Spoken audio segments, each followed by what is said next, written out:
जिस तरह से कहा जा रहा है कि नहीं नहीं हम तो अब क्या हो सकता है कि बोले गाड़ी भले ही संकेत की हो लेकिन गाड़ी संकेत चला ही नहीं रहा था।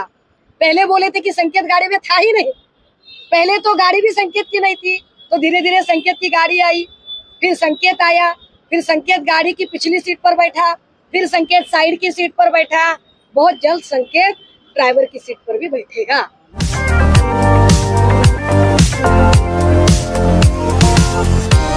हिट एंड रन मामले में भारतीय जनता पार्टी के प्रदेश अध्यक्ष चंद्रशेखर बावनकुळे इनके सुपुत्र संकेत बावनकुळे को आरोपी बनाकर उसके खिलाफ FIR दर्ज करने की मांग शिवसेना नेता सुषमा अंधारे ने आज नागपुर में पत्रकारों के सामने किया। मामला यह है कि 9 नवंबर की मध्यरात्रि 12:30 के दौरान एक बेधुंद ऑडी कार ने 2-4 वाहनों को ठोक दिया, जिससे वह बुरी तरह क्षतिग्रस्त हो गए। कुछ लोग मामूली जख्मी भी हो गए। पता चला कि उस ऑडी कार में चंद्रशेखर बावनकुळे के सुपुत्र संकेत बावनकुळे भी थे।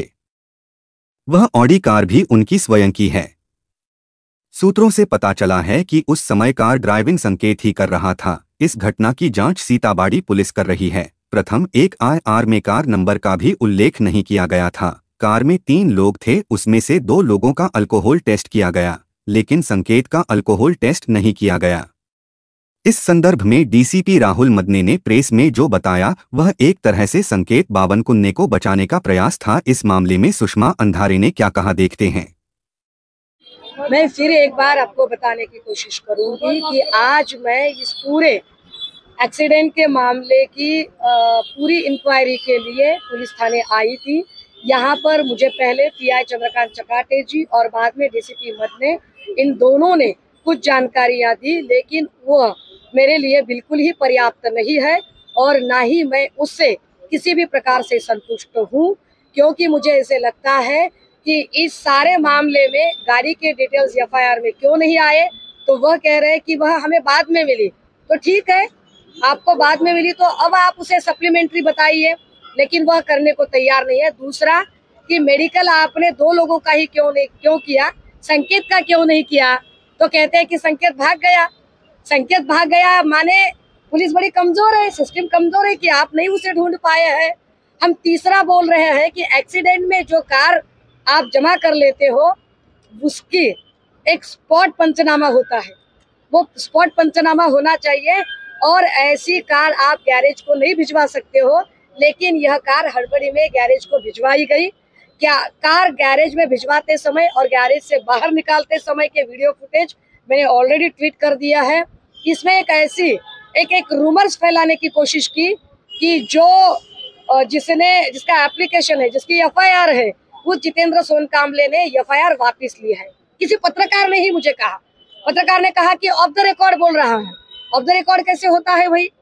FIR जितना मेरा जितना आकलन है, जितनी मेरी पढ़ाई हुई है, उसके मुताबिक आइदर 169 समरी ABC टाइप जो नहीं होती तब तक आप इसका नाम या FIR आप क्लोज नहीं करवा सकते। दूसरा, आपको हाई कोर्ट में क्लैशिंग के लिए जाना पड़ेगा और 482 की प्रोसेस करनी पड़ेगी, तब कोर्ट तय करेगा कि उसे क्लैश हो सकता है कि नहीं। विद इन 36 आवर इस तरह की अफवाहें फैलाना ये एक तरह से जितेंद्र सोनकांबले पर दबाव बनाने की कोशिश है। Jitendra Sonkamble belongs to schedule caste, तो मुझे डर लगता है कहीं ना कहीं कि सोनकांबले की जान माल का कोई नुकसान न हो, उसे किसी तरह की हानि ना पहुंचे। क्या पुलिस इस बात की गारंटी देती है? अगर बावनकुळे साहब कहते हैं कि नहीं मैं बड़ी निष्पक्ष जांच चाहता हूं, तो बावनकुळे साहब से मेरी गुजारिश है कि बावनकुळे साहब, मैं आप पर विश्वास रखती हूँ, मैं आपका पूरा सम्मान करती हूँ। अगर आप कहते हैं कि निष्पक्ष जांच होनी चाहिए, तो पहले आप एक आदेश यहाँ निर्गमित कीजिए। आप, क्योंकि मैं आदेश बोल रही हूँ सर, मैं आदेश बोल रही हूँ, क्योंकि डिपार्टमेंट के लोग कुछ कर ही नहीं सकते, यहाँ पत्ता भी नहीं हिलता है आपके आदेश के बगैर। तो फडणवीस साहब और आप आदेश निर्गमित करें कि इस सारे मामले में जो तीसरा संकेत है, जिसकी खुद की गाड़ी है, उसका नाम FIR में लिया जाए, तब निष्पक्ष हो सकती है जानकारी। अगर वह FIR में नाम नहीं आता है और जब तक बावनकुळे साहब आप नहीं बोलते हो कि संकेत का नाम FIR में आए, तब तक मैं नहीं मानती कि आप निष्पक्ष जानकारी, आप यह सिर्फ स्वांग रचा रहे हो। बाकी आपने कितना दबाव बनाए रखा है यह हमने देखा। रविवार की घटना का सोमवार और मंगलवार कोई भी वार्तांकन किसी भी न्यूज़पेपर में नहीं आया था। यह बड़ी सोचने वाली बात है। आपने यह दबाव बनाने की कोशिश की। पूरे पुलिस प्रशासन ने सबूतों के साथ छेड़खानी की, सबूतों को मिटाने की। मैं पुलिस प्रशासन पर आरोप कर रही हूँ कि यहाँ पर सबूतों को, क्योंकि नेम प्लेट अभी भी आपने देखा, आपने फुटेज देखे, हमने खुद वहां जांच की कि अभी भी गाड़ी की नेम प्लेट नहीं है। किसने निकाली नेम प्लेट?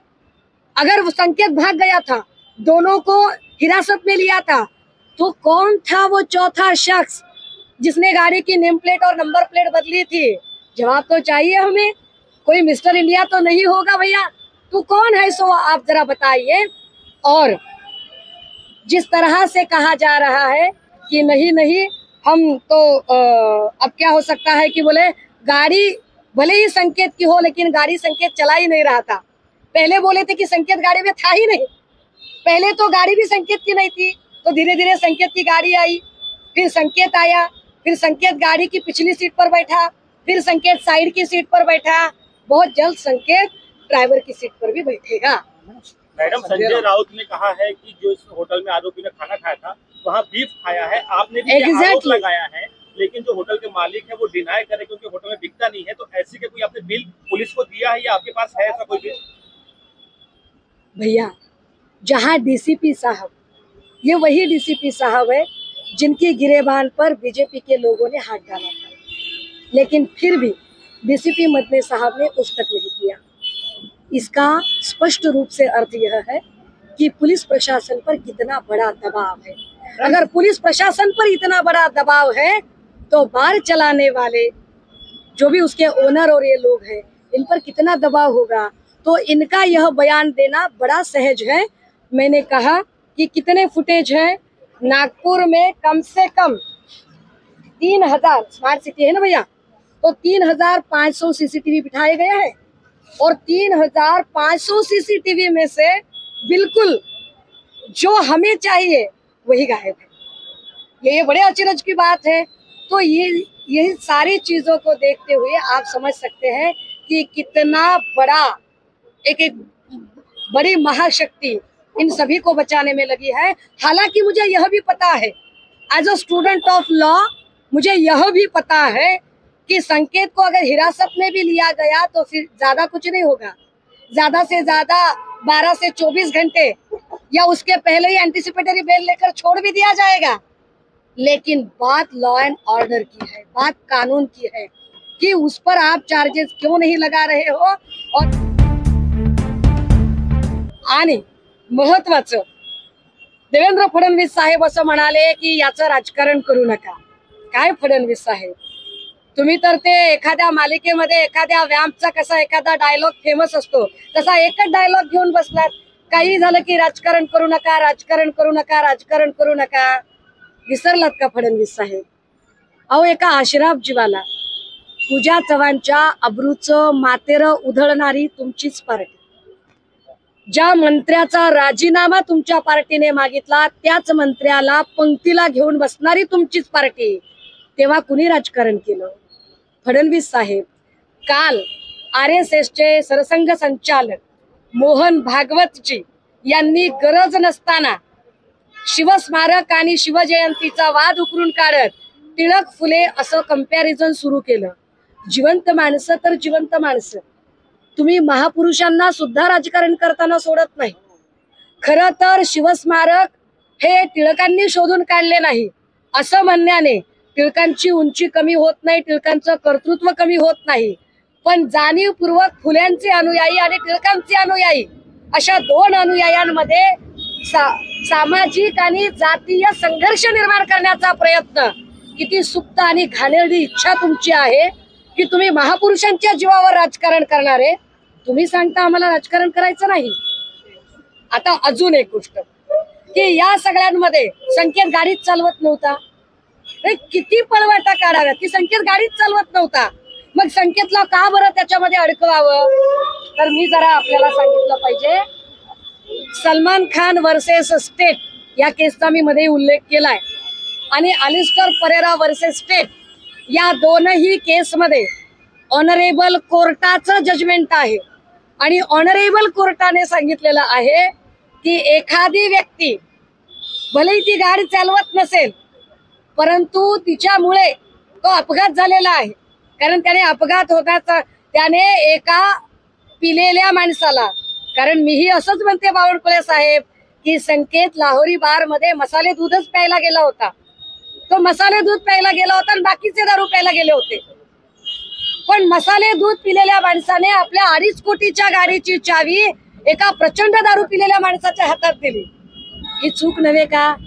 एखाद्या कंपनीचा मालक, कंपनी जर एखाद्या कामगाराचा मृत्यू झाला तर जरी तो ती मशिनरी चालवत नसेल तरी गुन्हा कंपनीच्या मालकावर दाखल होतो. या न्यायानुसार संकेत बावनकुळेवर सलमान खान वर्सेस स्टेट कोर्टाचं जे जजमेंट आहे या जजमेंटनुसार सुद्धा हा गुन्हा दाखल व्हायला हवा, पण डीसीपी मदने साहेब किंवा PI चंद्रकांत चकाटे हे असा गुन्हा दाखल करून घेणार नाहीत आणि मी कायदा सुव्यवस्थेचा सन्मान राखणाऱ्यांपैकी आहे, त्यामुळे त्यांच्याशी हुज्जत घालण्यापेक्षा या संबंधाने मी अजून तथ्य पुढे आणावीत.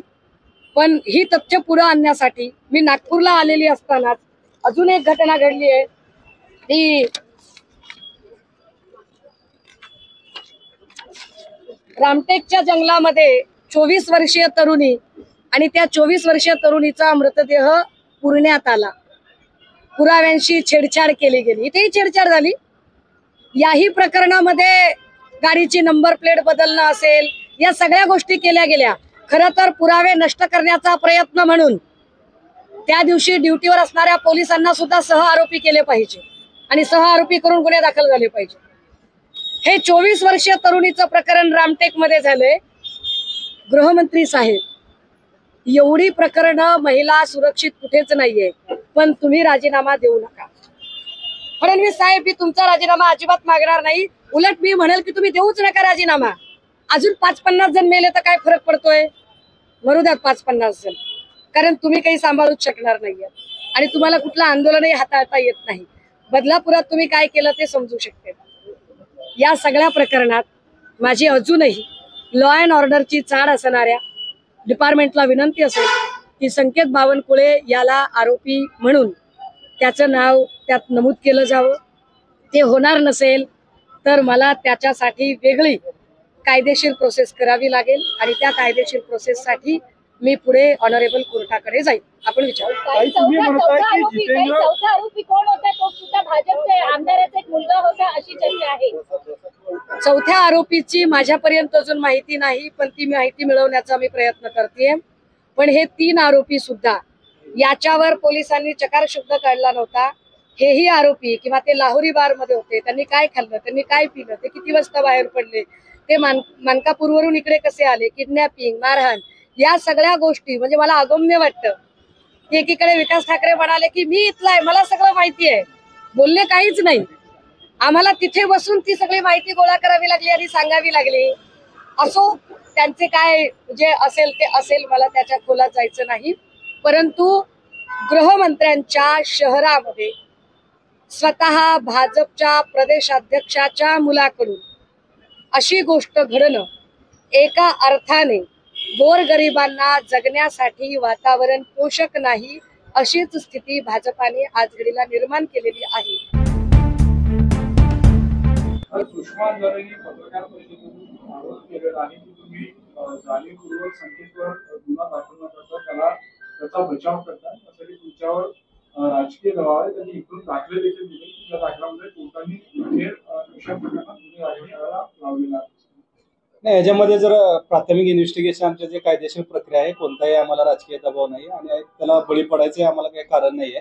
जे काय आहे कायदेशीर प्रोसेसमधून आम्ही जातोय. जे काय आम्हाला पुरावे मिळतात, पुराव्याच्या अनुषंगाने जे आम्हाला आतापर्यंत निष्पन्न झालेलं आहे त्याच्यामध्ये अर्जुन हावरे हाच ड्रायव्हिंग करत होता. त्याच्या बाजूच्या सीटला संकेत बसलेला होता आणि पाठीमागे रोनित बसलेला होता. कालही मी आपल्याला तेच सांगितलेलं आहे. ते आम्हाला आतापर्यंत निष्पन्न झाले, त्या अनुषंगाने आम्ही तपास करत आहोत. गाडीचंही RTO इन्स्पेक्शन होत आहे आणि जो काही अहवाल आम्हाला मेडिकल अहवाल मिळालेला आहे तो पण रेकॉर्डवर आहे. ज्या गोष्टी रेकॉर्डेड आहेत जे कायदेशीर आमचा तपास चालू आहे तो बाय लॉ चालू आहे, त्याच्यामध्ये कोणालाही वाचवायचं किंवा कोणालाही वगळायचं काही कारण नाही. संकेतचं रक्ताची नोंदणी आली ना? जो ड्रायव्हर आहे अनुषंगाने ड्रायव्हरचा जे नमुना आहे जे कायदेशीर आहे त्यानंतर, आणि संकेत हा जो 12 ते 15 तासानंतर तो गाडीमध्ये होता हे आम्हाला निष्पन्न झालं, त्यामुळे त्याचं मेडिकल टेस्ट करायची आम्हाला आवश्यकता भासली. गुन्हा दाखल करावा अशी मागणी झालेली. जे कायदेशीर असेल, जर चालकाकडून जर एखाद्या मायनरला गाडी चालवायला दिली आहे, चालकाकडून जर एखाद्या विदाऊट लायसन होल्डरला गाडी चालवायला दिली आहे, तर त्या कंडिशन मध्ये मालक हा आरोपी होऊ शकतो, पण तसा काही प्रकार झालेला नाही. नेटप्लेट करूनही त्यांनी सांगितलेलं आहे की नेटप्लेट काढण्यात आली आणि पहिला जो FIR झाला त्यामध्ये नेटप्लेट नव्हती, म्हणजे गाडीचा नंबरच नव्हता. जो काही नंबर प्लेट, गाडीचा नंबर प्लेट आहे, ज्यावेळेस आम्ही गाडी डिटेन कोराडी मधून केली त्यावेळेस गाडीला नंबर प्लेट होता, आताही होता. पोलीस स्टेशनला आल्यानंतर तो जो काही नंबर प्लेट आहे तो काढून आतमध्ये डिकीमध्ये ठेवलेला आहे, कारण तो नंबर प्लेट लूज झालेला होता, पडू नये म्हणून ठेवलेला आहे. त्यामुळे असं कुठेही नाही की गाडीला नंबर प्लेट नव्हते म्हणून.